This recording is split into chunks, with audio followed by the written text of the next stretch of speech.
Je crois que c'est la première fois de ma vie que j'ai le souvenir très clair de toute l'année qui vient de passer. Les émotions que j'ai traversées, les transformations que ces voyages ont opérées en moi, tout a commencé quelques mois avant début 2024 avec la lecture d'un livre, Le courage de ne pas être aimé. C'était en août 2023.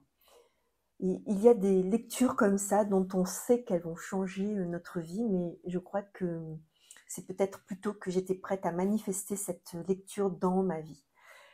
Et je me souviens avoir partagé ce livre avec Sylvie et Pascalou tellement cela m'avait inspirée, ouverte. J'étais tellement enthousiaste car je pressentais qu'elle allait changer mon mouvement, que quelque chose d'extraordinaire allait se passer en termes de transformation. Mais sans grain de poussière, les mots restent des mots. Et la vie a semé ce grain de poussière. C'était le bon moment.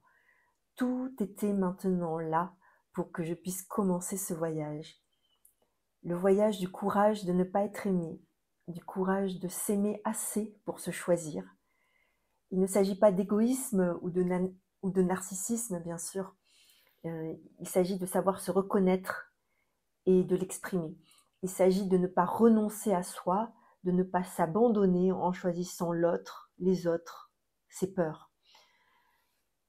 Comme tous les voyages, le chemin m'a amené sur des routes de traverse pour enrichir mon expérience et ressentir ce précieux cadeau dont je n'avais pas conscience, mon mouvement de vie, le mouvement de la vie.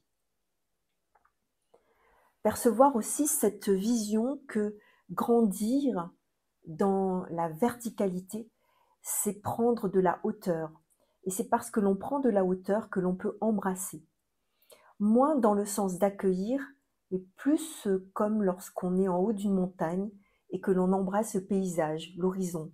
Il y a à la fois cette sensation d'être relié, connecté, de faire partie de cela, de ce tout, et à la fois celle d'en être détaché, comme un observateur émerveillé de ce qui est là.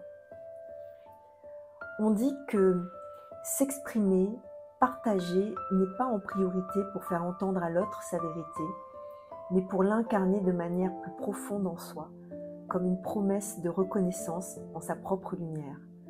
Plus l'on s'autorise à être clair avec ses ressentis, ses émotions et ses pensées, plus elles entrent en accord avec le rayonnement de son moi.